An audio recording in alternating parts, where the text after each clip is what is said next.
if you guys want to set up your LLC and make sure that you are ahead of the curve in getting onboarded and being able to take profits and benefit from these assets, I would highly recommend, again, don't have to work with us, but if you do want to work with us, we've set up probably close to 5,000 LLCs at this point for people there in Wyoming to be able to manage their digital assets. We do it a very specific way. So we use a holding company, not a trading company, a holding company that manages alternative investments with a sleeve that's crypto. Okay. And the reason we do that, you're able to capitalize on long-term capital gains.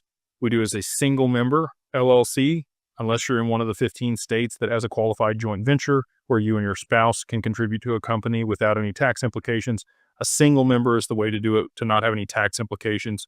Multi-members will trigger tax implications if you have appreciation on the asset. Doing it in Wyoming, like I mentioned before, you get creditor protection. You have the anonymity there because the attorney's information is what's listed on the document publicly. You also get, charging order protection there in Wyoming, very similar to Nevada. Nevada and South Dakota are also great jurisdictions to file companies in to be able to protect assets, provide anonymity, have cheap cost of operating. Wyoming's best for digital assets because of the progressive regulations there in that state. So again, if you want to work with us, we would love to work with you and get you set up. So you just go over to digitalfamilyoffice.io and use the code 50OFF, 50 OFFDAG LLC. Get you everything end to end for your LLC, including maintaining your corporate veil and the creditor protection that's paramount. Also, I will say this, if you want to set up a living trust to be able to have a pour-in will so that those assets won't go through probate, we'll do that for you also in whatever state you reside in. We can structure that with our paralegal group that we work with named Laughlin, which will again be the one that does the corporate veil service and a lot of the other things that we're working with people on. And that's another $500, I think, for the living trust, which is super cheap. If you go work with an attorney in your state, they're going to charge you somewhere between $1,000 and $3,000